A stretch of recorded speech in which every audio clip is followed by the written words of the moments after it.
আচ্ছা, আমরা আজকে কি পড়বো তাই দেখো, electronic configurations of atoms, Rutherford Bohr model, electron configurations, what are electron configurations, একই জিনিস। তারপরে why electron configurations are useful. যে আমরা মেইনলি এইটাকে ফোকাস করেই ইলেকট্রনিক কনফিগারেশনটা শিখবো, যে আসলে আমরা আগে জানবো যে ইলেকট্রনিক কনফিগারেশনটা আমাদের কি কাজে প্রয়োজন, আসলে কি জন্য। যে কোনো কিছু শেখার আগে যদি আমাদের একটা উদ্দেশ্য থাকে যে আসলে, অথবা সেখান থেকে একটা আউটপুট পাওয়া যায় যে এইটা শিখলে আমাদের এই, এখানে বসো, এইটা শিখলে আমরা এখান থেকে একটা মানে লাভ হবে, সেই লাভটা কি। কারণ যে কোনো বিজনেস করতে গেলেও কিন্তু আমাদের একটা ইন্টারেস্ট থাকে, সেই ইন্টারেস্টটা কি সেটা যদি আমরা আগে জানি, তাহলে আমাদের পড়ালেখায় একটু ভালো মানসিকতা বসে। যেমন তুমি এখানে আর উদ্দেশ্য নিয়ে আসছো, তুমি কম্পিউটার সায়েন্স পড়ো অথবা ইলেকট্রিক্যাল ইঞ্জিনিয়ারিং পড়ো, যাই পড়ো না কেন, ইন ফিউচারে তোমার একটা টার্গেট আছে, তুমি আইদার একটা ভালো একটা ইঞ্জিনিয়ারিং প্রফেশনাল যাবা, সেটা হতে পারে নিজে পার্সোনালি একটা ইন্ডাস্ট্রি তৈরি করতে পারো, অথবা ভালো কোনো একটা অর্গানাইজেশনে চাকরি করবা, এরকম একটা উদ্দেশ্য নিয়ে তোমরা এখানে পড়তে আসছো। সো আমরাও কিন্তু যে কোনো বিষয় পড়তে গেলে তার উদ্দেশ্যটা কি সেটা আমাদেরকে একটু জানতে হয়। সো ওটা আমরা জানবো। সো ইলেকট্রনিক কনফিগারেশনটা কি জিনিস? ইলেকট্রনিক কনফিগারেশন অফ অ্যাটমস, এটা হলো যে the electron configuration of an atom is the representation of the arrangement of electrons distributed among the orbital shells and subshells। প্রত্যেকটা অ্যাটমের কতগুলো অরবিট থাকে এবং এই অরবিট গুলো আবার কতগুলো ভাগ থাকে। যেমন আমরা অরবিট গুলোকে বলি প্রধান শক্তি স্তর, আর বাকি যে প্রত্যেকটা অরবিটে যে সাবশেল গুলো আছে উপশক্তি স্তর, বাংলায় বলি উপশক্তি স্তর অথবা সাবশেল। তাহলে কোন সাবশেলে বা কোন অরবিটে ইলেকট্রন থাকলে সেটা কোন সাবশেলে থাকবে, সেইগুলো আমরা পারফেক্টলি যদি জানতে পারি অথবা কিভাবে থাকে, সেটাই আসলে ইলেকট্রনিক কনফিগারেশনের মাধ্যমে আমরা জানবো। So according to Rutherford Bohr model, electrons are thought to occupy fixed. Rutherford বা বোর এরা যখন চিন্তা করছেন, তখন মনে করছেন কি যে আমরা যেমন দেখি যে আসলে সৌরজগতের চারপাশে পৃথিবী এরকম ঘুরতে থাকে, তারপরে পৃথিবী আরো অন্যান্য গ্রহ উপগ্রহগুলো ঘুরতে থাকে, কিন্তু ওনারা চিন্তা করছিলেন প্রথম কি, যে এই সৌরজগতের চারপাশে যেভাবে এগুলো মানে এই গ্রহগুলো ঘুরতে থাকে, ইলেকট্রন গুলো ওইভাবে ঘোরে না। ওনারা চিন্তা করছেন আমরা যেমন এখন রিপ্রেজেন্ট করি যে একটা অরবিট দিলাম, একটা ইলেকট্রন দুইটা ইলেকট্রন এরকম করে একটা জায়গায়, যেমন আমাদের স্থির চিত্র, ওনারাও ওরকম একটা চিন্তা করছিলেন যে আসলে ইলেকট্রন গুলো একটা নির্দিষ্ট জায়গায় স্থির হয়ে থাকে। Circular orbits around the nucleus of an atom, যে ওই নির্দিষ্ট কক্ষপথ থেকে জাস্ট ওই যে গ্রহগুলো যেভাবে ঘোরে, ওইভাবেই, আমি একটু ভুল বলছি, তাহলে গ্রহগুলো যেভাবে ঘোরে ঠিক ওই একই ভাবেই বাকি অ্যাটম গুলো ঘোরে, সরি ইলেকট্রন গুলো, নট অ্যাটম গুলো। The electrons with the lowest energy levels occupied the lowest orbits. তাহলে আমরা যে শক্তি স্তরগুলো বলেছি তার ভিতরে সবচেয়ে কম শক্তির যে ইলেকট্রন গুলো, সেই ইলেকট্রন গুলো নিউক্লিয়াসের খুব কাছে থাকে। আর electrons with higher energy levels would occupy higher orbits. Simple, যদি কম এনার্জি বিশিষ্ট গুলো কাছে থাকে, তাহলে বেশি এনার্জি বিশিষ্ট গুলো দূরে থাকবে। আচ্ছা, তাহলে রাদারফোর্ড মডেল যেগুলো, মডেলটা কি জিনিস সেটা অলরেডি আমরা যা বলেছি অনেকটা এরকমই। Electrons occupy electron shells each of which is located at a certain distance from the nucleus. এই হলো আমাদের নিউক্লিয়াস। তাহলে এই নিউক্লিয়াস থেকে ইলেকট্রন গুলো কোন কক্ষপথে থাকবে, সেই কক্ষপথের দূরত্ব সবসময় নির্দিষ্ট। এটা রাদারফোর্ড বোর ওনারা চিন্তা করছেন। তাহলে এই নিউক্লিয়াস থেকে প্রত্যেকটা সেলের প্রথম শক্তি স্তরের দূরত্ব যতটুকু, দ্বিতীয় শক্তি স্তরের দূরত্ব, তবে এইটা এবং প্রত্যেকটা সেলের মধ্যে সমান দূরত্ব না, জাস্ট দূরত্বটা কি ফিক্স থাকবে। প্রথম শক্তি স্তর, নিউক্লিয়াস থেকে প্রথম শক্তি স্তরের দূরত্ব এটা সবসময় সমান, নিউক্লিয়াস থেকে দ্বিতীয় শক্তি স্তরের দূরত্ব সবসময় সমান, এটা ওনারা চিন্তা করছেন। তার মানে নিউক্লিয়াস থেকে প্রত্যেকটা শক্তি স্তরের দূরত্ব অলওয়েজ কনস্ট্যান্ট। আচ্ছা, each of the electrons in a particular shell possess a discrete amount of energy designated by a quantum number। তাহলে এই যে আমরা এখানে কোয়ান্টাম নাম্বার অথবা কোয়ান্টাম নাম্বারকে রিপ্রেজেন্ট করছি লেটার দিয়ে রিপ্রেজেন্ট করা যেতে পারে। এই যে কোয়ান্টাম নাম্বার n = 1 2 3 4 5 হ্যাঁ স্যার, স্যার ও তো আমাকে কেবল পাঠাইছে, পিডিএফ ফাইল পাঠাইছে ডায়মন্ড। আমি না কেবল পাঠাইলো 2 মিনিট আগে। আচ্ছা ঠিক আছে স্যার।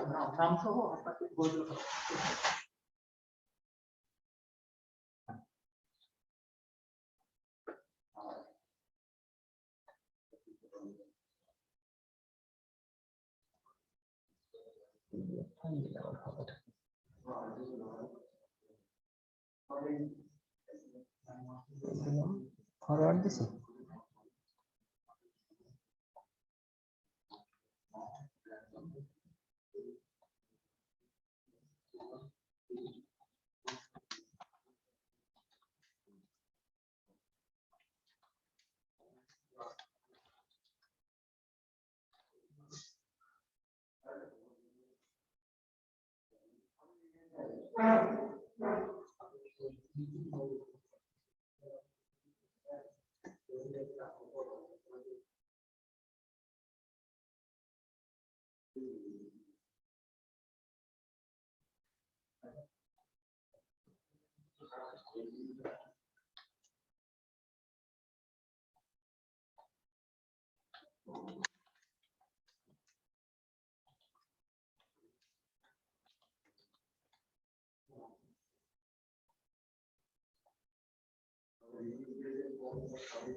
আচ্ছা, আমরা সময় নষ্ট করলাম। তাহলে আমরা বলেছি কি যে each of the electrons in a particular electron shell possess a discrete amount of energy. discrete amount এর মানেটা কি, যে এই যে এই মাঝখানটায় এর কোনো ইলেকট্রন গুলো শুধুমাত্র এই কক্ষপথেই থাকে, মাঝখানে থাকে না। তাহলে এটা হলো যে যদি নির্দিষ্ট পরিমাণ শক্তি গেইন করে তখন সে জাম্প করে এই লোয়ার শক্তি স্তর থেকে হায়ার শক্তি স্তরে যেতে পারে, অথবা একটা নির্দিষ্ট পরিমাণ শক্তি রিলিজ করে ও লোয়ার শক্তি স্তরে আসতে পারে, কিন্তু কখনোই এই মাঝখানে থাকতে পারে না।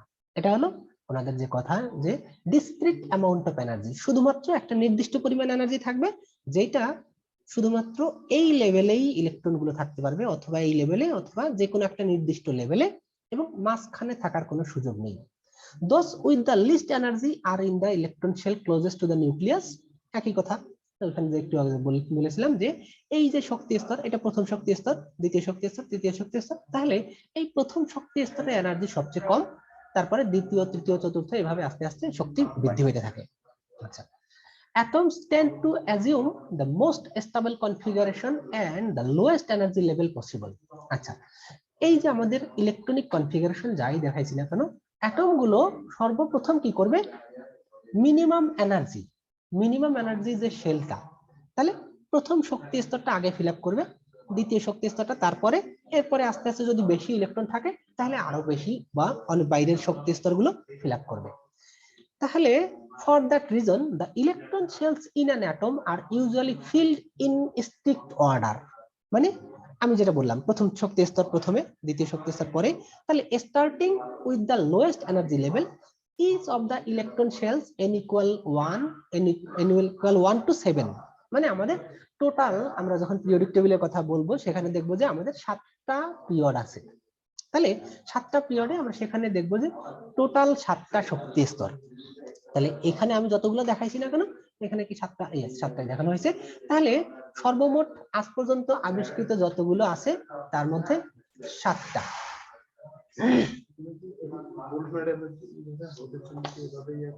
হ্যাঁ হ্যাঁ, এরকম করে দুইজন গোল্ড মেডেলের দুজন, গোল্ড মেডেল, হ্যাঁ হ্যাঁ, ইফাত তাসনিম, আর হলো আরেকটা যে কালকে দিলাম, কালকে পরশু দিন দিয়েছিলাম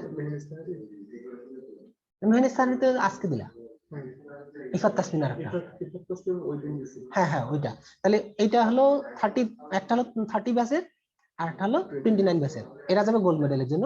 আর ফার্স্ট সেমিস্টারের জন্য ওই যে একটু এই মতো দেখাইলাম 26 একটা, ওইটা হলো 35, আর আরেকটা হলো যে 36 একটা হলো তোহরা। হ্যাঁ ওরা কি সিলভার মেডেল? হ্যাঁ সিলভার মেডেল। ফার্স্ট সেমিস্টারে যেটা তো মানে ওই যে এখন থার্ড সেমিস্টারে আছে কিন্তু আমাদের রেজাল্ট দেবো ফার্স্ট সেমিস্টারে, তাহলে এটা হলো সিলভার। আর 8 সেমিস্টার কমপ্লিট হয়ে গেছে যাদের, তারা যাবে গোল্ডের জন্য। ঠিক আছে? আচ্ছা,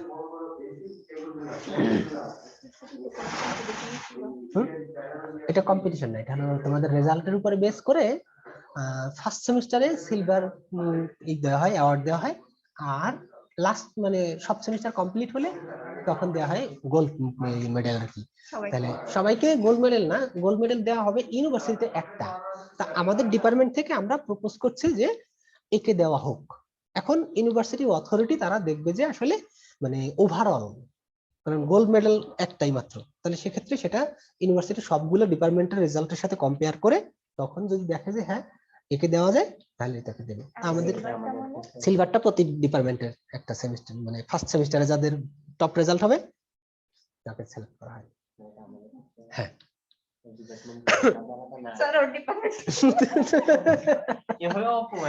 না না না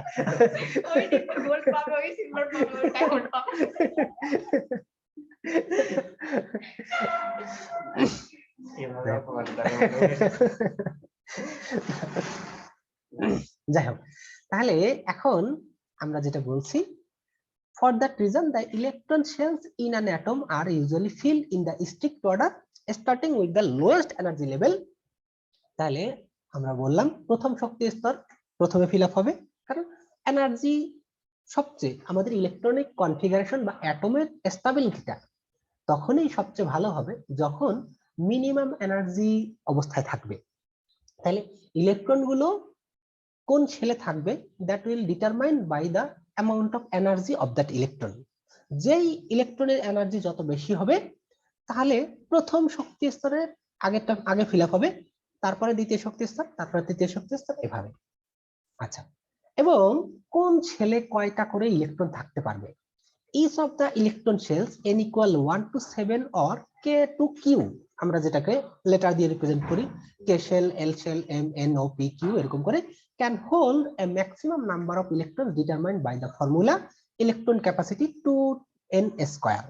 তাহলে এই 2 হলো just multiplying factor n square, তার মানে n এর ভ্যালু হলো এই যে n ইকুয়াল 1 টু 7, জিরো হবে না, জিরো হওয়ার কোনো সুযোগ নাই। তাহলে জিরো যদি হয় সেক্ষেত্রে আমাদের এই নিউক্লিয়াসেই পরিবর্তন হয়, তাই না? n ইকুয়াল যদি জিরো হয় সেক্ষেত্রে এখানে কোনো ইলেকট্রন থাকতে পারে না, ইলেকট্রন থাকে নিউক্লিয়াসের বাইরে, যে কারণে এটাকে আমরা প্রথম শক্তি স্তর বলেছি। তাহলে প্রথম শক্তি স্তরে কয়টা ইলেকট্রন থাকতে পারবে? 2 ইনটু 1 স্কয়ার, তার মানে 2 ইনটু 2 সরি 2 ইনটু 1, তাহলে দুইটা। দ্বিতীয় শক্তি স্তরে 2 ইনটু 2 স্কয়ার, তাহলে 8, তাই না? তাহলে এখানে দেখো আমাদের এই যে maximum 8 electrons can have in the second shell. এরকম করে আমরা যতগুলো শেল দেখব n ইকুয়াল 2 3 4 5 6 7 এরকম করে, বাট আমাদের আসলে এতগুলো এলিমেন্ট নাই। যদি আমরা চিন্তা করি যে এখানে n ইকুয়াল 7, তাহলে সেক্ষেত্রে কত হয় 2 ইনটু 7 স্কয়ার, 7 স্কয়ার মানে কি 49, 49 ইনটু 2 তাহলে 49 98, তাহলে এই একটা শেলে 98টা ইলেকট্রন থাকতে পারবে সপ্তম যে আছে অরবিটে আছে। কিন্তু আমাদের অত দূর পর্যন্ত যাওয়ার কোনো সুযোগ নেই, কারণ আমাদের ফার্স্ট শেল থেকে যদি 6 শেল পর্যন্ত আগে ফিল আপ করি তারপরে না আমাদের 7 শেলে যাব। আচ্ছা, ওই যে যাওয়া লাগে না তো, দেখো এই যে আমাদের হ্যাঁ আচ্ছা যতটুকু এখন আমাদের যতগুলো অ্যাটম আছে, যতগুলো এলিমেন্ট আবিষ্কার করা হয়েছে সেইগুলোকে তোমার রিপ্রেজেন্ট করা, এটাই হলো কাজ। এই যে আমরা পিরিয়ডিক টেবিল দেখি, এইখানে দেখো তোমার ইলেকট্রনিক কনফিগারেশন আমরা আজ পর্যন্ত যতগুলো জানি, এখন রিসেন্ট কয়েকটা এই যে 118 পর্যন্ত মনে আসছে, হ্যাঁ 118 পর্যন্ত আসছে। তো সেখানেও যদি তুমি হিসাব করো, তোমার লাস্ট শেলে বললাম কত, এখানে 98টা ইলেকট্রন থাকতে পারবে। এই যে কেন আমি দেখলাম, এই যে হিসাব করলাম না 7 2n স্কয়ার 98টা নাই তো, হ্যাঁ 98টা ইলেকট্রন তো নাই তো আমাদের, আছে তখন, তাহলে সেই জন্যই তো তোমাদের এত দূর পড়ায় নাই। যদি না থাকে তাহলে এখনো আমরা যা দেখছি, মানে আমরা থিওরি হিস্টোরিক্যালি বলতেছি যে আসলে আমাদের সর্বোচ্চ ওই পর্যন্ত যেতে পারবে। আচ্ছা কে পর্যন্ত কেন বা কিউ পর্যন্ত কেন? আচ্ছা কিউ পর্যন্ত কারণ হলো এখন পর্যন্ত আবিষ্কৃত যত এলিমেন্ট আছে সেটা সর্বোচ্চ আমরা এই 7 পর্যন্ত, না 7 পর্যন্ত চলে আসছে, 7 পর্যন্ত এইখানে আইসা কমপ্লিট হয় নাই, এই পর্যন্ত আইসা ইলেকট্রনিক কনফিগারেশন এটা কমপ্লিট হয় নাই, এখানেও কয়েকটা এলিমেন্ট আমাদের আছে। তার মানে পিরিয়ডিক টেবিলে আমরা 6th পিরিয়ডে শেষ হয় নাই, আমাদের যতগুলো এলিমেন্ট আবিষ্কৃত হয়েছে সেগুলো যদি ইলেকট্রনিক কনফিগারেশন কমপ্লিট করো তাহলে দেখবা যে এইখানে গিয়ে আমাদের শেষ হয়নি, তাই এইখানে গিয়েও আমাদের দরকার হচ্ছে, যে কারণে আমরা এটাকে ব্যবহার করছি। সো n=7 যদি আমাদের এমন কোনো, তোমরা যদি কেউ আবিষ্কার করতে পারো যে 250 ইলেকট্রনিক মানে অ্যাটমিক নাম্বার বিশিষ্ট, তখন হয়তো আমাদেরকে আর একটা পিরিয়ড অ্যাড করতে হবে। যেমন এখন 118 মূল থাকছে, এরপরে যখন হবে 119 হবে এটা তো বলা যায় না, কারণ হলো কিটা ডিপেন্ড করবে কিসের উপরে? অ্যাটমিক নাম্বার, পারমাণবিক সংখ্যা, প্রোটন সংখ্যা, তাই না? তাহলে তুমি যদি একটা নতুন তৈরি করো, এলিমেন্ট তৈরি করতে পারো, আবিষ্কার করতে পারো, তাহলে সেটা যে 119তমই হবে এটা তো বলা যাবে না। না না না, তা কি করে হবে? পিরিয়ডিক টেবিলে তুমি কখন পাবা? পিরিয়ডিক টেবিল সাজাবা কি করে? আসসালামু আলাইকুম স্যার। হ্যাঁ হ্যাঁ, ওয়ালাইকুম আসসালাম। তুমি মিউট করে রাখো আর কি। আমরা এই পর্যন্ত যতগুলো মূল শনাক্ত করছি, সিরিয়াল 118। আচ্ছা হ্যাঁ, তাহলে আমি এবারে বলি, সর্বপ্রথম কি হাইড্রোজেন আবিষ্কার হয়েছে? না স্যার। তাহলে তোমার কথা অনুযায়ী তুমি যদি এখন আবিষ্কার করো একটা, সেটা যে 119 নম্বরই হবে, সেটা কি কোনো দরকার আছে? আমরা পিরিয়ডিক টেবিলে সাজাবো কি করে? ইলেকট্রন সংখ্যা দিয়ে সাজাবো। প্রোটন সংখ্যা যার যত হবে, তাহলে তুমি যদি এখন এমন একটা এলিমেন্ট আবিষ্কার করতে পারো যার পারমাণবিক সংখ্যা 119, দেন তোমার তখন 119 নম্বর পজিশনে বসবে। আচ্ছা 7 পর্যন্ত কি আমরা লিমিট থেকে দিছি 28 প্লাস, এর থেকে যদি বেশি হয়ে যায় তাহলে 7 পর্যন্ত রাখতে পারি না, তাহলে হ্যাঁ ইনফিনিটি রাখতে পারতাম। এইটা ইনফিনিটি রাখা হয় নাই, কারণ আজ পর্যন্ত যতগুলো আবিষ্কার হয়েছে সেটা 7 পর্যন্তই শেষ হয়ে যাচ্ছে। মানে 118তম পর্যন্ত যত পাইছি আমরা, এইটা তো কেএল এমএন এর মধ্যে শেষ। তারপরে কিউর পরে আরো দেবো, কিউর পরে আরএস দেবো, সমস্যা কি? তুমি যদি আবিষ্কার করতে পারো তো নতুন করে দেবে। আইইউপিএসসি যে গ্রুপটা আছে, আইইউপিএসসি মানে তোমরা এই যে ইসা জানো না, যে আইইউপিএসসি কে ইন্টারন্যাশনাল যে union for naming and applied chemistry এরকম আছে, তাহলে এই গ্রুপ ওরা আছে এটাকে মডিফাই করার জন্য। তুমি একটা আবিষ্কার করে দাও, মডিফাই করে দেবে, কোনো সমস্যা নেই, ঠিক আছে? আচ্ছা, তাহলে কয়টা করে ইলেকট্রন আমরা পাবো সেটা দেখলাম। তাহলে এই যে এখন দেখি পিরিয়ডিক টেবিল, নাফিস সাহেব নিশ্চয়ই। আচ্ছা রিসিভ করো একটু, হ্যাঁ কথা বলা।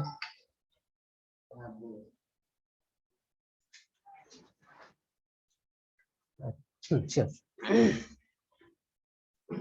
আমার গরম লাগতেছে কথা বলতে। হ্যাঁ গরম, আর এমনিতেই কথা বললে অনেক গরম লাগে।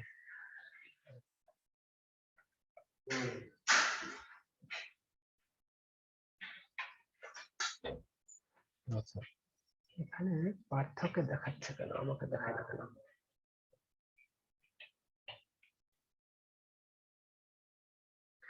হ্যাঁ, তাহলে আমরা এই যে পিরিয়ডিক টেবিল এখানে দেখাচ্ছি, পিরিয়ডিক টেবিলে আমাদের কয়টা পিরিয়ড আছে, কয়টা গ্রুপ আছে। তাহলে এই দেখো, প্রথম পর্যায়, দ্বিতীয়, তৃতীয়, চতুর্থ, পঞ্চম, সপ্তম, এই যে একদম 7 পর্যন্ত আছে। তাহলে 7টা পিরিয়ড আর 18টা গ্রুপ, 1 2 3 এরকম করে করে। তাহলে এটা হলো অ্যাটমিক নাম্বার দেখানো হচ্ছে 1, এটা 4, কিন্তু টোটাল গ্রুপ আছে কয়টা? 1 2 3 4 5 6, এখানে 10টা আছে, এই 10টা, আর এখানে এই যে 7টা 8টা, এখানে 6টা, এই 2 8টা, আর হলো 10টা, টোটাল 18টা। আচ্ছা তাহলে টোটাল 18 গ্রুপস এন্ড 7 পিরিয়ডস। আচ্ছা তারপরে এখন the position of an element in the periodic table tells a lot about the electronic configuration.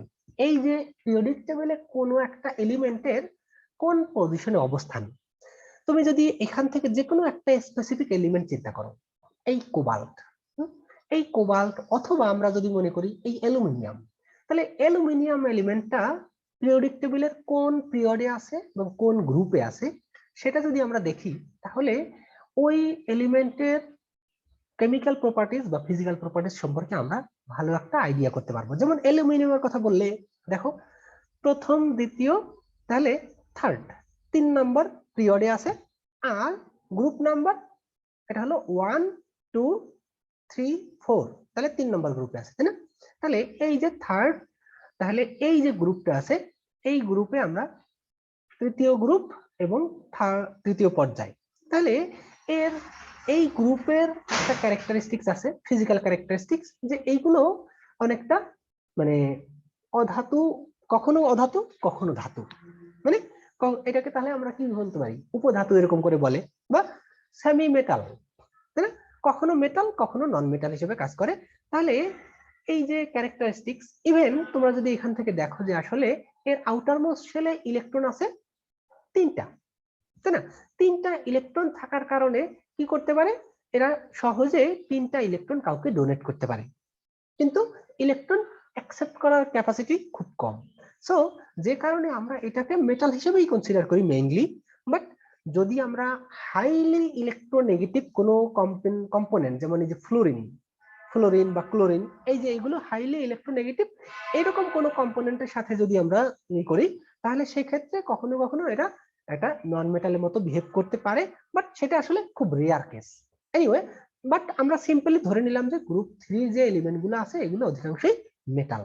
আবার শুধু একটা গ্রুপের কথা যদি বলি, গ্রুপের তুমি উপরের থেকে নিচের দিকে যত যেতে থাকবা তত কি হবে, যে আস্তে আস্তে তার মেটালিক ক্যারেক্টার বৃদ্ধি পেতে থাকবে, তাই না?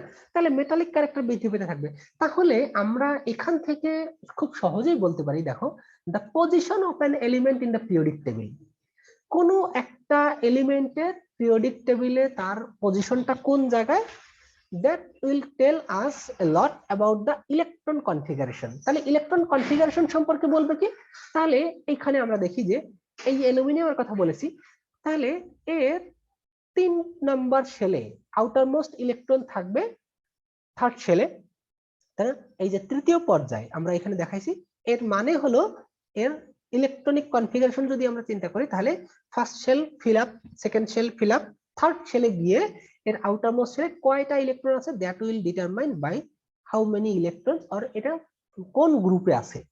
তাহলে গ্রুপে এখানে আমরা দেখতে পাচ্ছি যে এটা থার্ড গ্রুপে আছে, তাহলে থার্ড গ্রুপে থাকলে এর আউটার মোস্ট শেলে 3টা ইলেকট্রন আছে।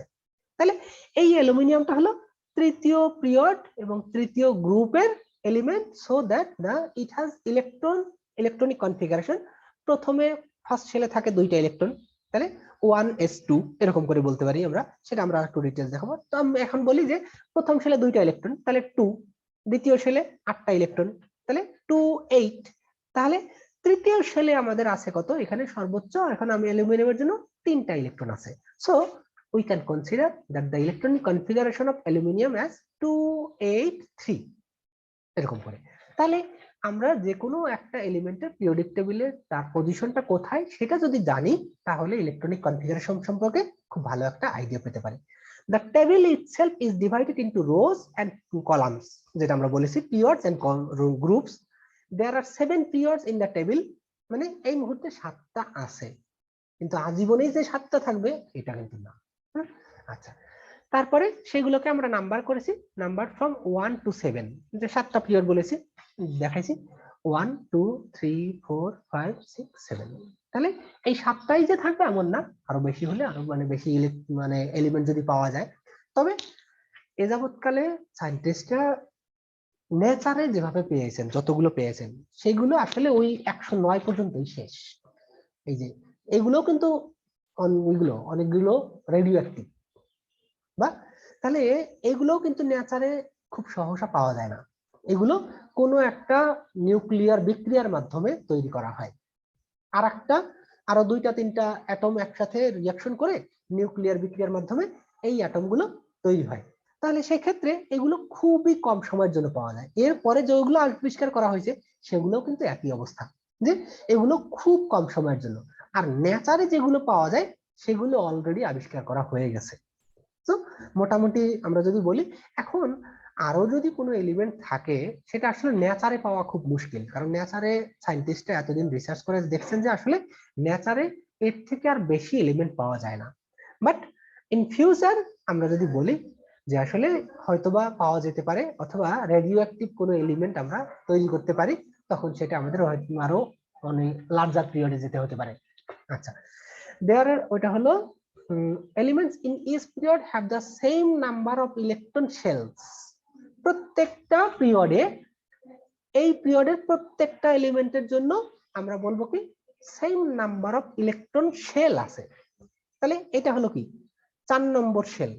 তাহলে এটা 1 নম্বর শেল, 2 নম্বর শেল, 3 নম্বর শেল, এখানে যতগুলো এলিমেন্ট আছে প্রত্যেকটা এলিমেন্টের কিন্তু ইলেকট্রন কয়টা আছে, মানে সরি শেল আছে। এটার জন্য আছে এই অ্যাটমগুলোর সর্বোচ্চ 3টা, এটার জন্য সর্বোচ্চ 4টা, এরকম করে প্রত্যেকটার জন্য সর্বশেষ শক্তি স্তর। তাহলে যে কোনো একটা পিরিয়ডে একটা নির্দিষ্ট সংখ্যক শেল আছে। আচ্ছা, carbon, nitrogen and oxygen are in the period 2 and all have 2 electron shells, যেটা আমি বললাম 3 নম্বর 4 নম্বর যাই বললে কেন। there are 18 groups in the periodic table, আমি যেটা দেখিয়েছি যে এখানে তুমি কাউন্ট করো টোটাল 18, এখানে হলো 10, 12 আর 6 18, তাহলে টোটাল 18টা গ্রুপ আছে। there are 18 groups in the periodic table. Elements in the same group tend to have similar chemical properties. আচ্ছা, যেটা আমি অলরেডি বলেছি যে এই যে গ্রুপের এলিমেন্ট যতগুলো আছে, এই হাইড্রোজেনটা একটু এক্সেপশনাল, যে তাহলে এই বাকিগুলো সবগুলোই কিন্তু মেটাল। তাহলে এই এখন কখনো কখনো এই হাইড্রোজেনের পজিশন নিয়ে আমাদের একটু কনফিউশন আছে, তাই না? যে এই হাইড্রোজেন কখনো আমরা এখানেও রাখতে পারি, আবার কখনো চাইলে এখানেও রাখা যেতে পারে, অথবা কার্বনের উপরেও রাখা যেতে পারে। সেটা কিভাবে? আচ্ছা, তাহলে তোমরা জানো কি যে এই হাইড্রোজেনের পজিশনটা এইখানে রাখা যায়। তাহলে আমি যদি একদম খুব সহজে একটা কথা বলি যে এই পিরিয়ডে আছে কত, সরি এই গ্রুপে আছে সবগুলো ইনার্ট ইলেকট্রন, তাই না? Inert atom. তাহলে ইনার্ট যদি থাকে তার মানে সবগুলো ইলেকট্রনিক কনফিগারেশন ফুল। তাহলে এর যদি হাফ থাকে, তাহলে অর্ধেক থাকলে সেটা হলো এখানে হাফ ফিল্ড। তাহলে হাইড্রোজেনে কি তার near by inert gas helium, তাহলে এটা কি একটা ইলেকট্রন আছে, এটা আছে 2টা, তাহলে কি হাফ ফিল্ড। এটার মধ্যে 2টা আছে, তাই না? তাহলে এটার মধ্যে 2টা আছে, তাহলে এটার মধ্যে কি একটা, তাহলে 1 is half of 2। তাহলে আমরা কি এই হাইড্রোজেনটাকে তাহলে কার্বনের উপরে বসিয়ে দিতে পারি, তাই না? দেয় নাই। কারণ কি? কারণ হলো যে হ্যাঁ লিথিয়ামের সাথে এইটার সাথে আমরা কেন বসাচ্ছি, এর কারণটা কি? এই যে হাইড্রোজেনটাকে কেন আমরা এই গ্রুপেই বসাচ্ছি, কারো আইডিয়া? হ্যাঁ বলো। হিলিয়ামের সর্বশেষ মানে হাইড্রোজেনের সর্বশেষ কক্ষপথ ইলেকট্রন একটা, লিথিয়ামের সর্বশেষ কক্ষপথ ইলেকট্রন। Yes, exactly. আরেকটা রিজন আছে, আরেকটা রিজন হলো যে সিরিয়াল সিকোয়েন্সিয়াল। তারপর লিথিয়াম। হ্যাঁ, তাহলে সিকোয়েন্সিয়ালি কিন্তু আমরা প্রথমেই এটা রাখার কথা, তাহলে সেই কারণেই আমরা প্রথমেই রাখছি। আবার ক্যারেক্টারিস্টিক যদি বলি যে আউটার মোস্ট শেলে ইলেকট্রন, এই লিথিয়ামের আছে একটা, সোডিয়ামের একটা, এই গ্রুপের সবগুলোরই একটা করে ইলেকট্রন আছে, সো এটারও একটা আছে, ফাইন। আচ্ছা, তাহলে এইখানে বসাতে পারি, আবার চাইলে আমরা এখানেও বসাতে পারি। সো এখানে বসাতে পারি কি করে, যে নিয়ার বাই ইনার্ট গ্যাস তার থেকে একটা ইলেকট্রন কম আছে, তাহলে আমরা এইখানে যতগুলো পাচ্ছি যে ফ্লোরিন, ক্লোরিন, ব্রোমিন, এগুলো সবগুলোই কিন্তু নিয়ার বাই ইনার্ট গ্যাসের থেকে একটা ইলেকট্রন কম আছে, তাহলে চাইলে আমরা হাইড্রোজেনকে এখানে বসাতে পারি। আবার হাইড্রোজেন অধাতু, সেটাও বলা যেতে পারে, তাই না? তাহলে সেক্ষেত্রে আমরা এভাবে কিন্তু বিভিন্ন ভাবে ক্যারেক্টারাইজ করতে পারি এবং ইলেকট্রন এই অ্যাটমগুলোকে বিভিন্ন জায়গায় বসাতে পারি। সো মেইনলি আমরা হাইড্রোজেনটাকে এখানেই রাখি, কারণ সিকোয়েন্স মেইনটেইন করতে। আবার ক্যারেক্টারিস্টিক্স অনেকটাই এরকম, কারণ আউটারমোস্ট শেলে আমরা পিরিয়ডিক টেবিলটাকে মেইনলি সাজাই ইলেকট্রনিক অ্যারেঞ্জমেন্ট বা ইলেকট্রনিক কনফিগারেশন অনুযায়ী। সো ইলেকট্রনিক কনফিগারেশন অনুযায়ী দেখা যায় কি হাইড্রোজেনের ইলেকট্রনিক কনফিগারেশন এই যে গ্রুপ 1 এর যে মেটালগুলো আছে এইগুলোর সাথে খুব ভালো ম্যাচ করে। ওকে, elements in the same group tend to have similar chemical properties। বললাম যে কেমিক্যাল প্রপার্টিজ সিমিলার মানে কি, যে এইটা নন মেটাল গুলোর এই যে গ্রুপ যতগুলো এলিমেন্ট আছে এগুলো প্রত্যেকটা কি করে, এই নন মেটালের সাথে বিক্রিয়া করে কি তৈরি করছে, লিথিয়াম ফ্লোরাইড, তারপরে সোডিয়াম ক্লোরাইড, সল্ট। তাহলে এই হাইড্রোজেনে কিন্তু হাইড্রোজেন, তার মানে এইখানে হাইড্রোজেনটাকে আমরা আলাদা ভাবি, এটা এই গ্রুপের মধ্যে আমরা না চিন্তা করি, কারণ আমরা শুধু মেটাল নিয়ে বলছি। তাহলে সেক্ষেত্রে কোনো একটা গ্রুপের সবগুলো element similar chemical properties, not exactly same, similar. Similar এবং সেম এর মধ্যে পার্থক্য বুঝো তো?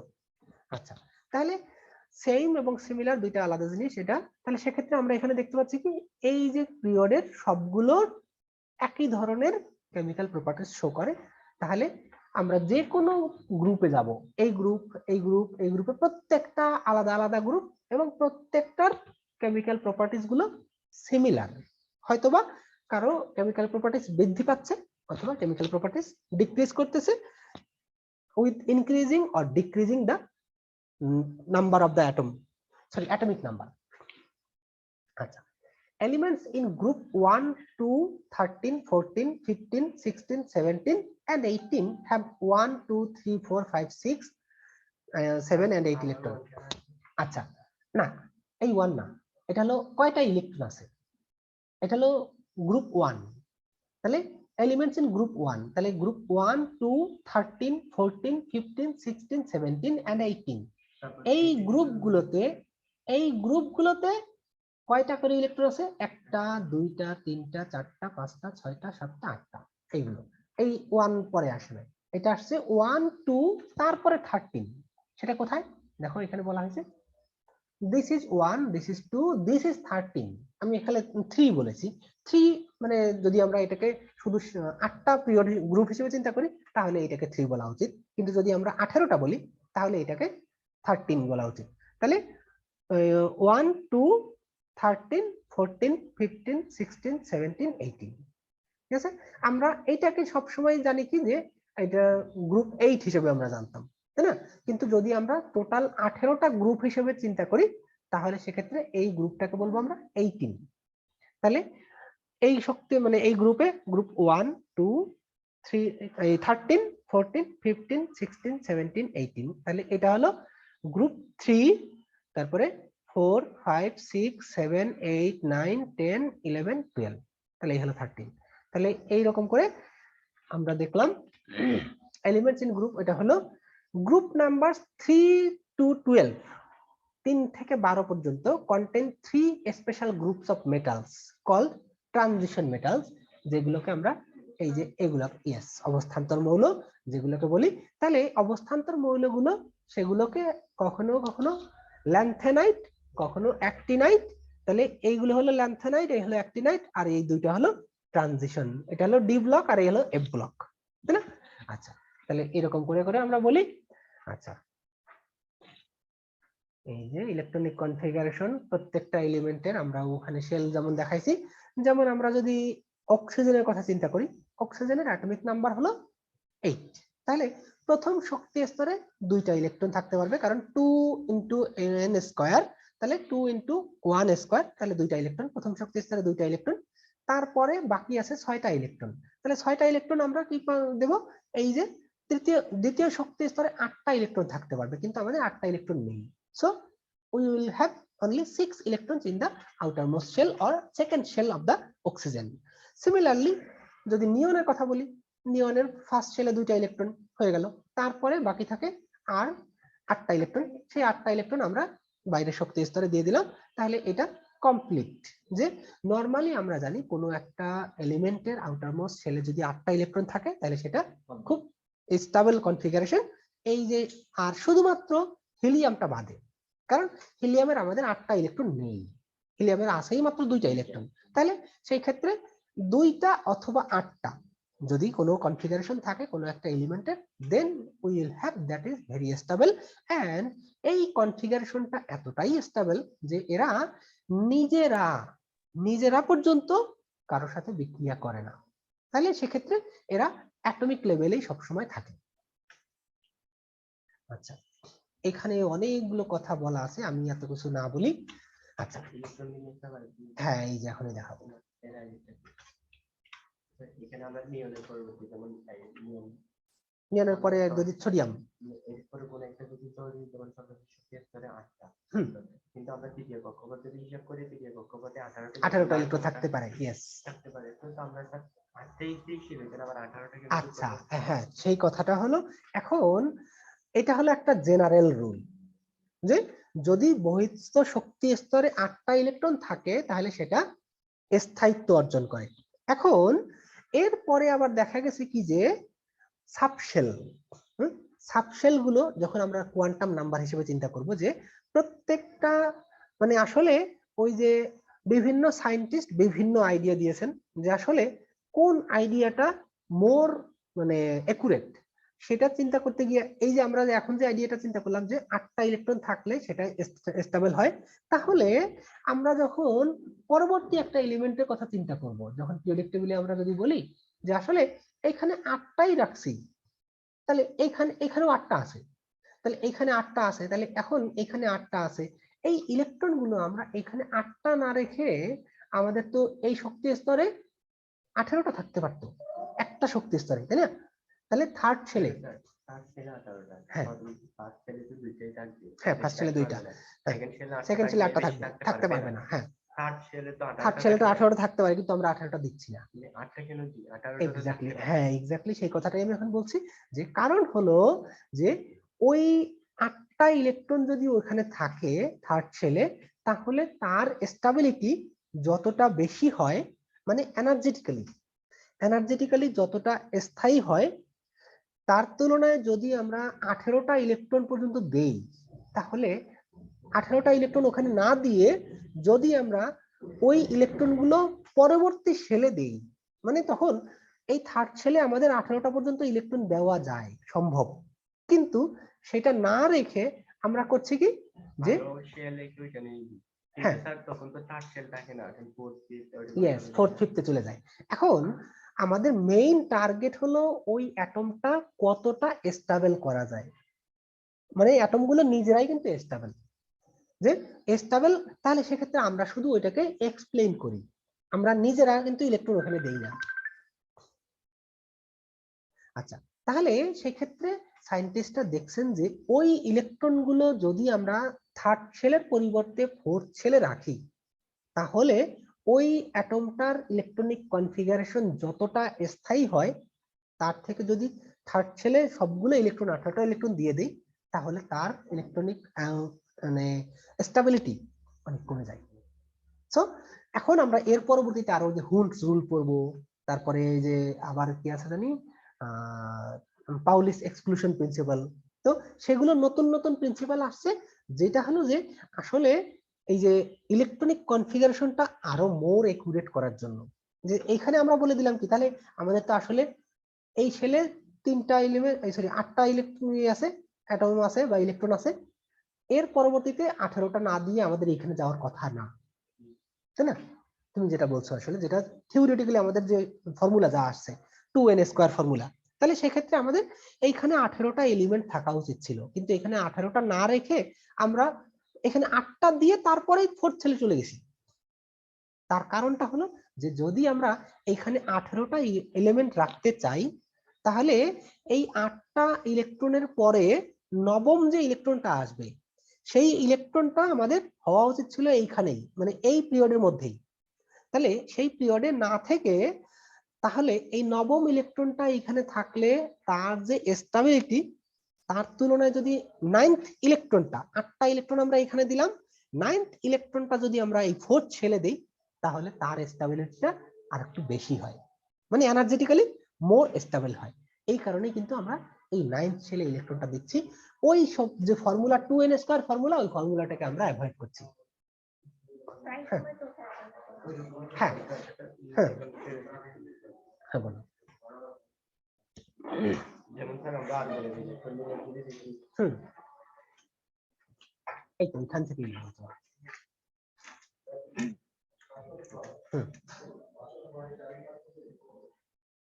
যেমন 18টা, হ্যাঁ এটা দুইটা শক্তি স্তর, দ্বিতীয় শক্তি স্তরে 8টা,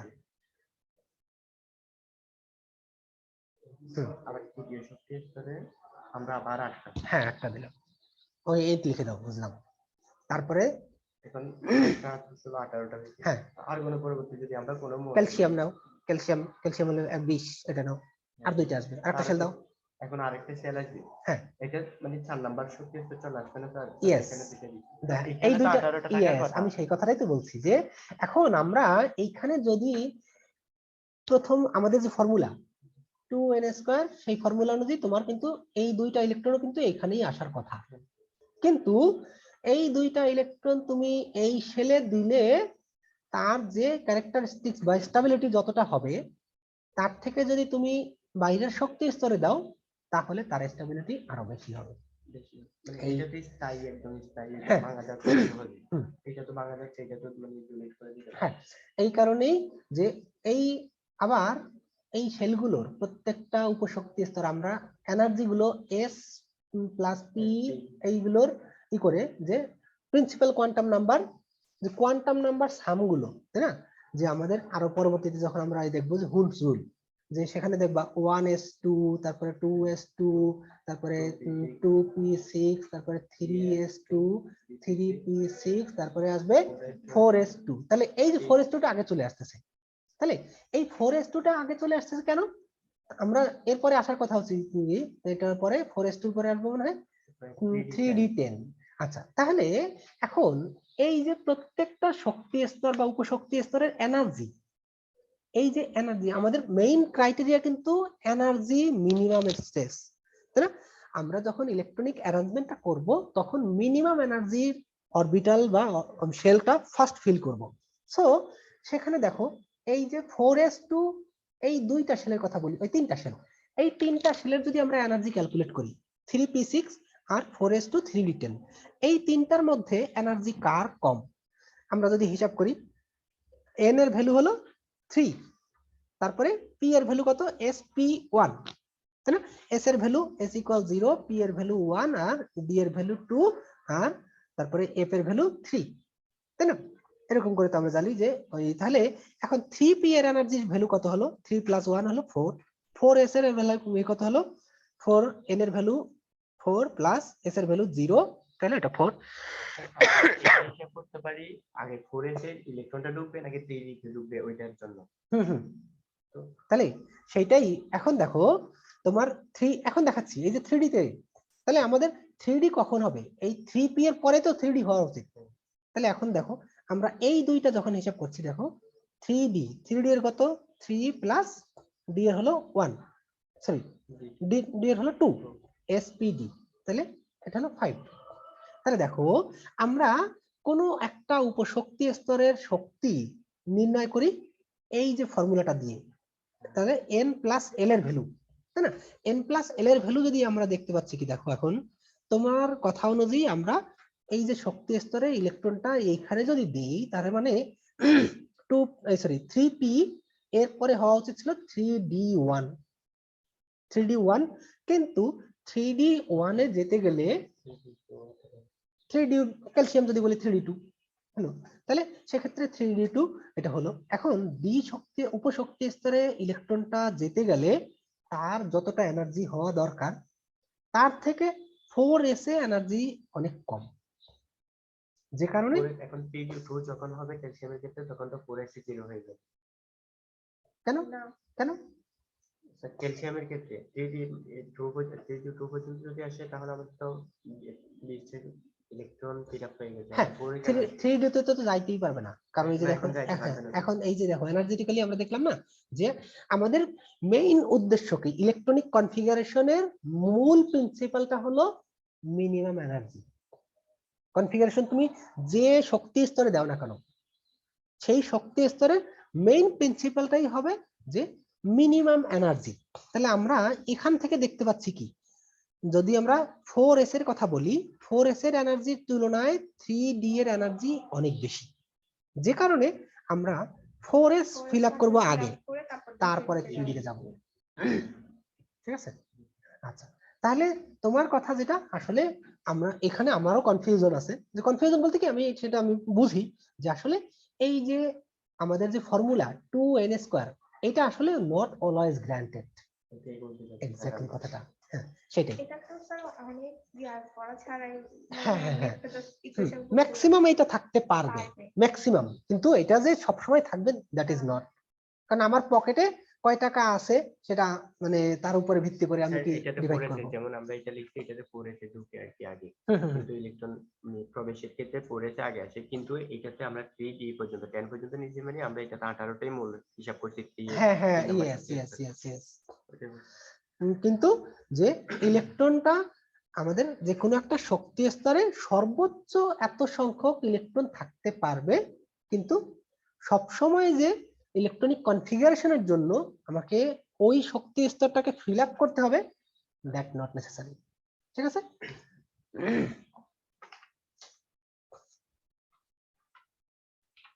আচ্ছা, তাহলে এখন কোনো একটা ইলেকট্রনিক কনফিগারেশন যদি আমরা চিন্তা করি, যে ইলেকট্রন কনফিগারেশন সেখানে এরকম করে আমরা দেখাই, এই হলো এনার্জি লেভেল, যে প্রথম মানে শক্তি স্তরটা এন এল, তারপরে যে কয়টা করে ইলেকট্রন আছে, তাহলে টাইপ এনার্জি লেভেল এই নাম্বারগুলোকে দিয়ে 1s 2s 3s 3p এরকম করে যদি বলি, তাহলে এই যে নাম্বারটা এটা হলো আমাদের energy level. Type of orbital, এটা হলো কোন ধরনের অরবিটাল থাকবে সেটা এস পি ডি এফ এরকম করে। তাহলে এবং এখানে কয়টা ইলেকট্রন আছে, number of electrons in the orbital. তাহলে এই যে এই অ্যারোটা আমার এখানে ভুল হয়েছে, এই অ্যারোটা এখানে যাবে। আচ্ছা, এক ফাইল থেকে আরেক ফাইল নিলে মাঝে মধ্যে চেঞ্জ হয়ে যায়। যাই হোক, তাহলে এই যে নাম্বার অফ ইলেকট্রন কয়টা এখানে আছে, পি অরবিটালে 6টা ইলেকট্রন আছে, তাহলে 6টা আমরা দেখালাম।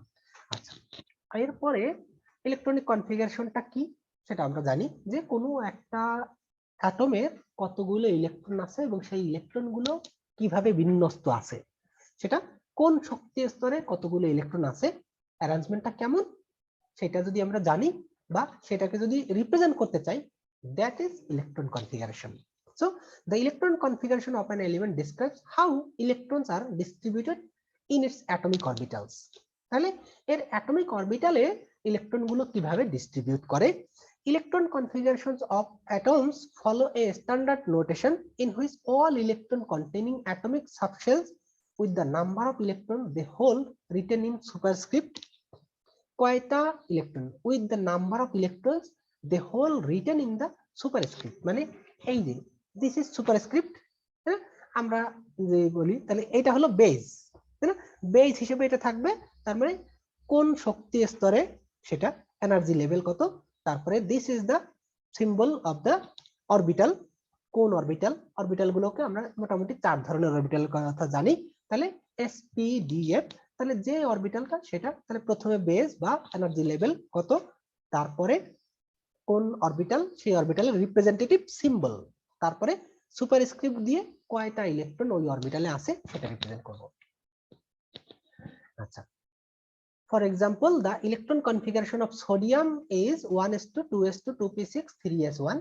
তার মানে প্রত্যেকটা যে অরবিটাল শক্তি স্তর, প্রথম শক্তি স্তরে একটা অরবিটাল আছে, সেখানে 2টা ইলেকট্রন থাকে, তাহলে 1s2, দ্বিতীয় শক্তি স্তরে এরকম অনেকগুলো एग्जांपल এখানে দেওয়া আছে। যদি আমাদের বড় কোনো এলিমেন্ট হয়, বড় এলিমেন্ট বলতে আসলে বেশি ইলেকট্রন বিশিষ্ট কোনো একটা এলিমেন্ট, যেমন আমরা যদি এই ক্যালসিয়ামের কথাই বলি, তাহলে ক্যালসিয়ামের ইলেকট্রনিক কনফিগারেশন লেখাটা 1s2 2s2 2p6 3s2 3p6 4s2, এটা লিখতে গেলে অনেক সময়ের দরকার, অনেক স্পেস দরকার। সো আমরা মানে সিম্পলিফাই করার জন্য কি করছি, যে আর্গনের হ্যাঁ নিয়ার বাই যে মোস্ট স্টেবল কনফিগারেশন সেটাকে বেস ধরে বাইরের যে কয়টা আছে, তাহলে 4s2 এক্সেস যে ইলেকট্রন কনফিগারেশন আছে in addition to near by inert configuration, তাহলে পরবর্তীতে সেটা আমরা অ্যাড করে দিচ্ছি। যেমন অ্যালুমিনিয়ামের জন্য ঠিক একইভাবে নিয়নকে আমরা বেস ধরে নিলাম, তাহলে নিয়নটা মানে হলো যে অলরেডি 1s2 2s2 2p6 এই পর্যন্ত অলরেডি আমাদের। স্ক্যান্ডিয়াম করে থাকবে কিরকম? হ্যাঁ, স্ক্যান্ডিয়াম কত 21। আচ্ছা, তাহলে ইউজ করবা, হ্যাঁ আর্গন হবে, তারপরে 4s2, তারপরে 3d1 হওয়ার কথা, তো সেক্ষেত্রে 3d1টাকে মানে রিপ্রেজেন্ট করতে হবে। লিখতে পারবো? হ্যাঁ, কেন লিখতে পারবো না, অবশ্যই। এই যে এরকম করে আর্গন এটা লেখা হলো, তারপরে আমরা দেব এখানে 3d1 4s2, এইটারও একটা নিয়ম আছে তো। হ্যাঁ, তাহলে এই যে আমরা এখানে লিখলাম 3d1 লিখছি আগে 4s2 লিখছি, তবে তবে ফিল আপ কিন্তু হবে 4s2 হিসেবে। তাহলে আর্গন এরকম করে 4s2 3d1। সো এইটা আসলে মানে আমরা এইভাবে না লিখে রিপ্রেজেন্ট করি যখন, তখন এই 3d-টাকে আগে লিখি। এর কারণ হলো, কারণ এই ডি অরবিটাল গুলোকে বাইরে লেখা হয় না, কারণ একটা ক্যাপ দিয়ে আমরা একটা ঢেকে রাখি আসলে, যে আসলে এই যে 3d অরবিটালটা মুক্তভাবে থাকে না। এই কারণেই আমরা এই 3d অরবিটালটাকে বাইরে না লিখে, এরকম করে না লিখে ভিতরে লিখি। বাট এনার্জেটিক্যালি কিন্তু এই অরবিটালটা আগে ফিল আপ হবে 4s, কারণ আমরা যদি ইসের কথা বলি যে কোনটা আছে ক্যালসিয়ামের পরে, ক্যালসিয়ামের আগে হলো পটাশিয়াম। এই যে পটাশিয়ামটা যখন লিখতে যাব, পটাশিয়ামটা লিখতে গেলে আর্গন, তাহলে কত হবে আর্গন, তার সরি আর্গনটা সেকেন্ড থার্ড ব্র্যাকেট আর হলো 4s1। তাহলে আর্গনের পরে এরপরে আছে ক্যালসিয়াম, যদি বলি আর্গন 4s2। এরপরে যখন আমরা স্ক্যান্ডিনিয়াম লিখব তখন আর্গন তারপরে 3d1 4s2 এরকম করে আসবে। আচ্ছা,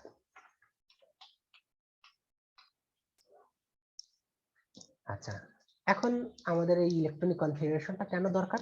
two determine the valency of an element. কোন একটা এলিমেন্টের ভ্যালেন্সি কত সেটা আমরা খুব সহজেই, টাইম হয়ে গেছে পার হয়ে গেল। আচ্ছা, এরপরে ক্লাস আছে না? আচ্ছা, তাহলে আচ্ছা তাহলে এই ইলেকট্রন কনফিগারেশনটা কি কাজে লাগবে? To determine the valency of an element. ভ্যালেন্সিটা আমরা খুব সহজেই বলতে পারবো, পিরিয়ডিক টেবিলে চলে যাই। তাহলে দেখো আমরা এই যে কোন গ্রুপে এলিমেন্টটা আছে তার ভ্যালেন্সি সিম্পলি আমরা তাই হিসাব করব। 1 2 3 4, মানে 13 গ্রুপের যেটা 13 গ্রুপে এটাকে 3, তারপরে এটা 4 5 6 7। তবে আমরা এই পর্যন্ত সিকোয়েন্স করব 1 2 3 4।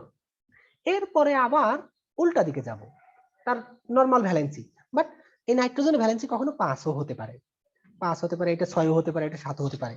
বাট সিম্পলি যদি আমরা ভ্যালেন্সি হিসাব করতে চাই তাহলে গ্রুপ 1 এর জন্য ভ্যালেন্সি 1, গ্রুপ 2 এর জন্য 2, গ্রুপ 13 এর জন্য 3, 14 এর জন্য 4। তারপরে উল্টা দিকে আবার এখান থেকে যতগুলো মানে 8টার থেকে যে কয়টা ইলেকট্রন কম আছে তার ভ্যালেন্সি তত। তাহলে এটার জন্য ইলেকট্রন কয়টা আছে কম? 3টা, তাহলে তার ভ্যালেন্সি 3, এটা 2, এটার 1। তাহলে নরমালি আমরা ভ্যালেন্সিটা এইভাবে হিসাব করব যে গ্রুপ 1 এর জন্য 1 2 তারপরে 3 4 তারপরে 3 2 1 এই 0।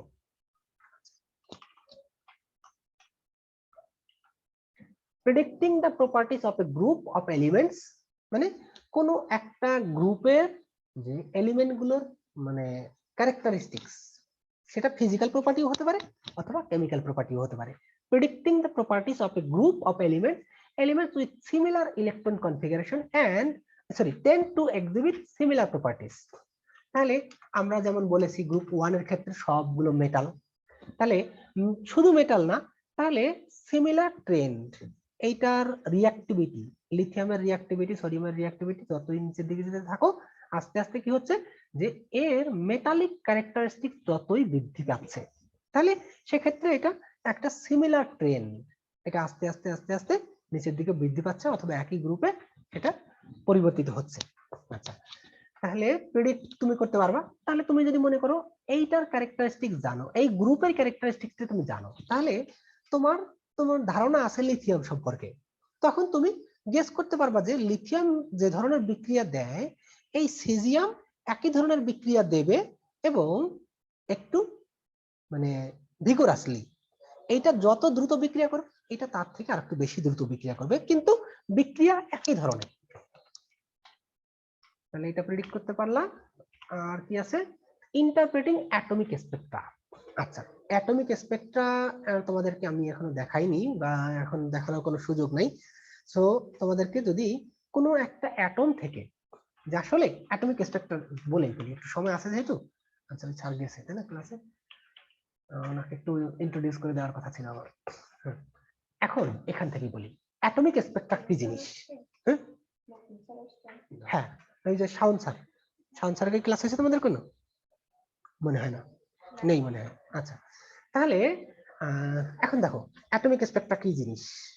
অ্যাটমিক স্পেকট্রাম হলো যে একটা নিউক্লিয়াস। স্যার ক্লাসে গেলেন না? আচ্ছা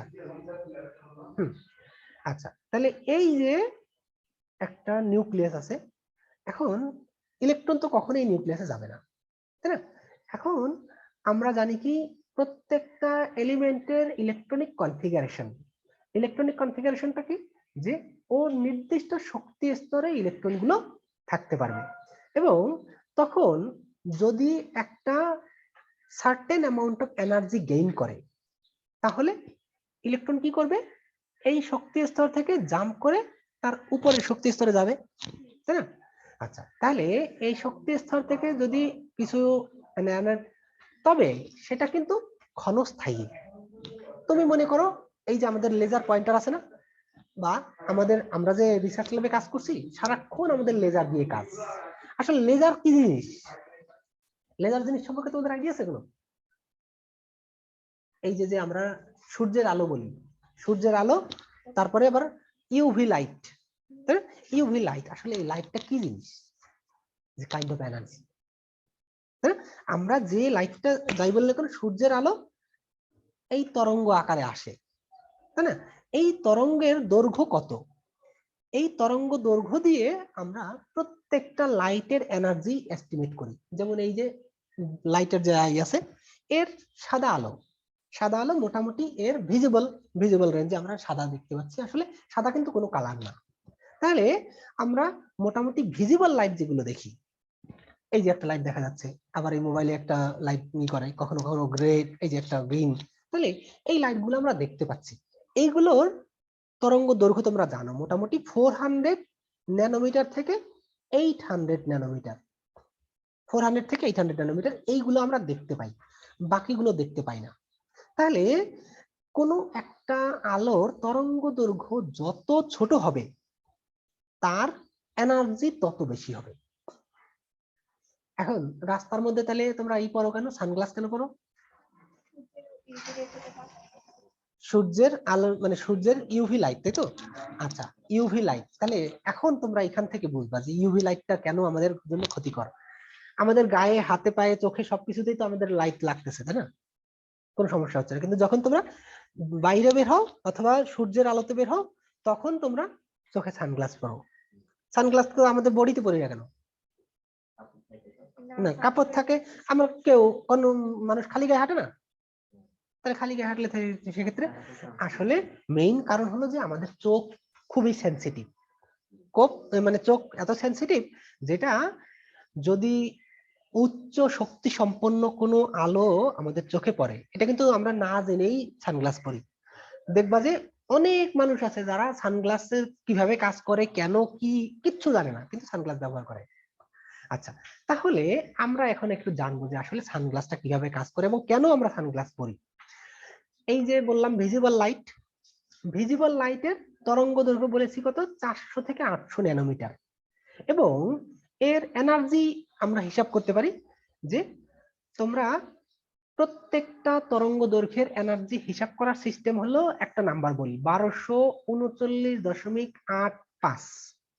এই যে একটা নাম্বার বলেছি, এই নাম্বারকে যদি তরঙ্গ দৈর্ঘ্য দিয়ে ডিভাইড করো, তরঙ্গ দৈর্ঘ্য মনে করো এই যে 800 ন্যানোমিটার, 800, তাহলে এই যে নাম্বারটা পাওয়া যাবে, এই নাম্বারটা হলো এই যে 800 ন্যানোমিটার তরঙ্গ দৈর্ঘ্য বিশিষ্ট যে আলো, তার শক্তি ইন ইলেকট্রন ভোল্ট। মানে ওই যে আমরা এনার্জির বিভিন্ন ধরনের ইউনিট ব্যবহার করি, কিলোজুল, জুল, তারপরে আরো আমি একটা বললাম এখন ইলেকট্রন ভোল্ট। তাহলে এই যে 1239.85 ডিভাইড বাই 800, এটাকে যদি আমরা ভাগ করি তাহলে এখন দেখি নাম্বারটা কত আসে।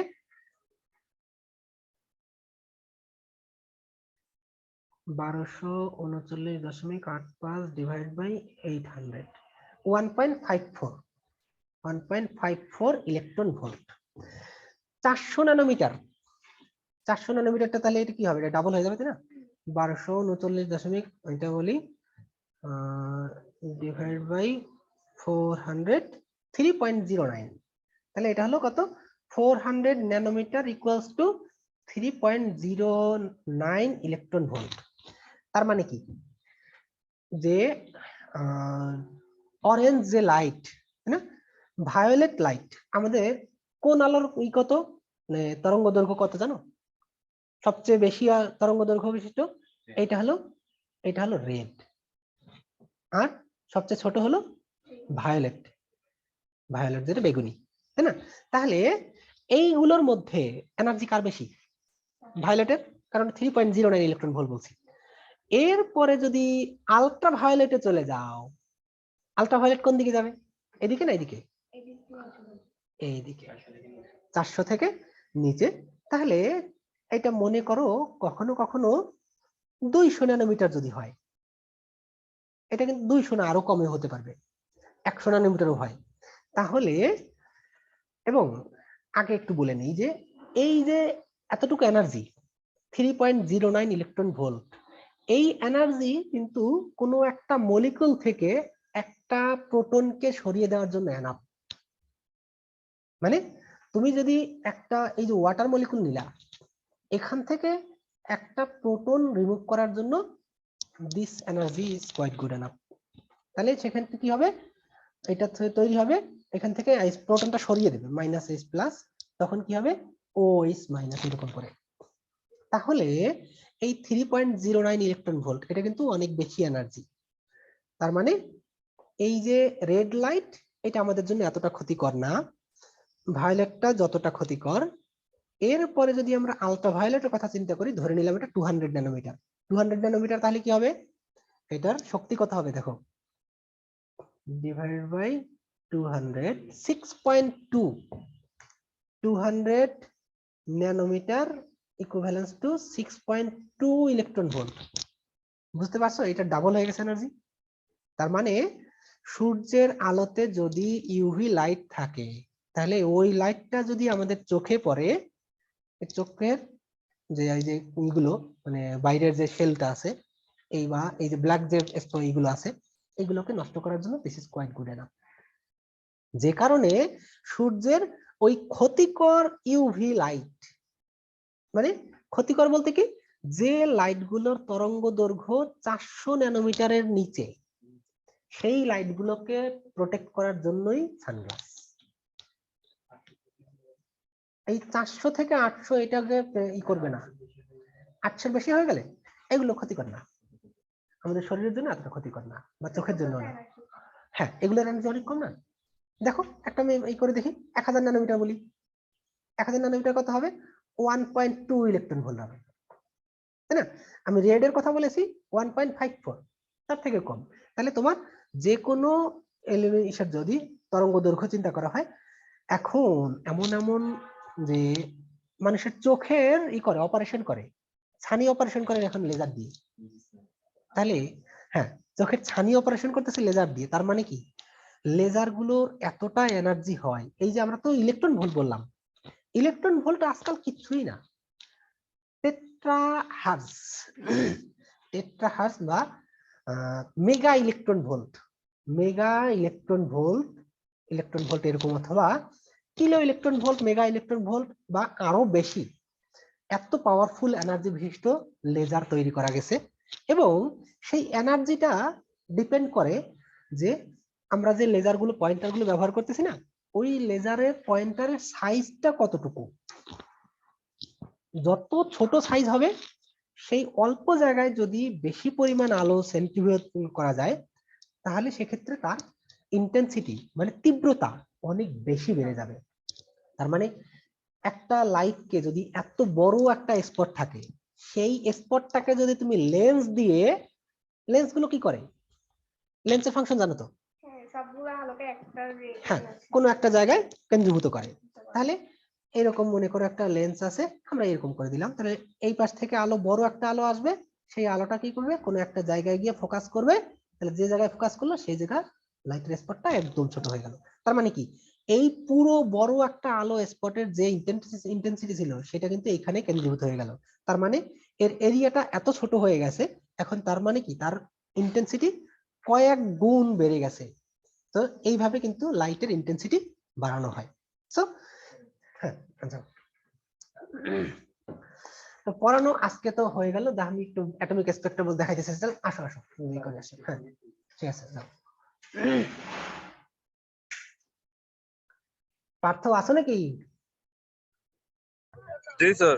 আচ্ছা আছে হ্যাঁ আছে।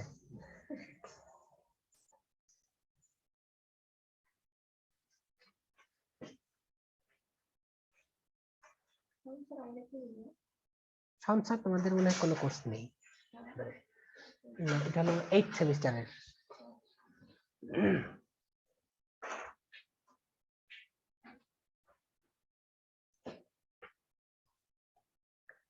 তাহলে আমরা যদি কোনো একটা এলিমেন্টকে, কোনো একটা পদার্থকে যদি কিছু লাইট দেই, কিছু এনার্জি দেই, তাহলে ইলেকট্রন গুলো একটা শক্তি স্তর থেকে জাম্প করে উপরের শক্তি স্তরে যেতে পারবে।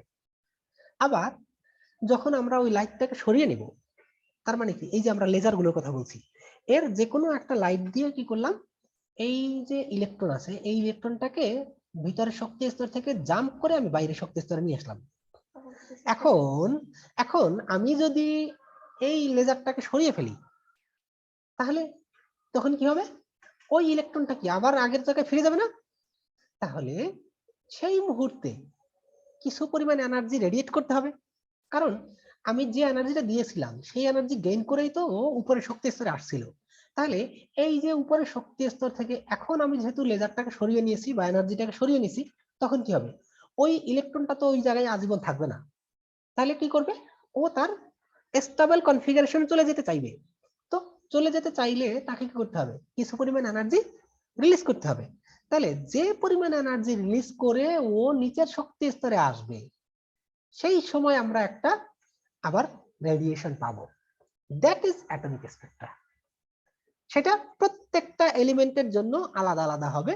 প্রত্যেকটা এলিমেন্টের জন্য তোমার কোন শেল থেকে এনার্জি, তুমি কোন ইলেকট্রনটা কোন শেলে নিচ্ছ, প্রথম শেল থেকে দ্বিতীয় শেলে না দ্বিতীয় শেল প্রথম শেল থেকে তৃতীয় শেলে, আসো যেতে হবে। আচ্ছা একটা মিনিট দেখো, আমি ওই অ্যাটমিক স্পেক্ট্রা বলছিলাম তো। আচ্ছা যাও, 1 মিনিট বসো, দেখি 1 মিনিটের মধ্যে ওই দিচ্ছি। আমি বলছিলাম যে যদি আমি ওহো চলে যাও, আমি 1 মিনিটে দেখাচ্ছিলাম।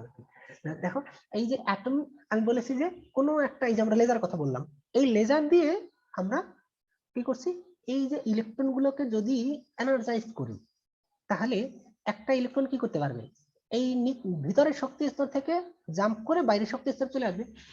এখন আমরা যদি ওই লেজারটাকে সরিয়ে ফেলি, লেজারটাকে সরিয়ে ফেললে তো ইলেকট্রনটা কি হবে, আগের অবস্থায় ফিরে যাবে। আগের অবস্থায় যদি ফিরে যেতে চায়, তাহলে তখন কি হবে, যে ও তো এনার্জি, যতটুকু এনার্জি গেইন করেছিল সেই এনার্জিটাকে রিলিজ করতে হবে। সো ওই এনার্জিটা যদি রিলিজ করতে চায়, তাহলে ও একটা রেডিয়েশন হিসেবে অথবা একটা লেজার লাইট হিসেবে রেডিয়েট করবে। সো সেই মুহূর্তে আমরা এক ধরনের একটা রশ্মি পাবো। তাহলে ওই যে রেডিয়েশনটা, দ্যাট ইজ অ্যাটমিক স্পেক্ট্রা।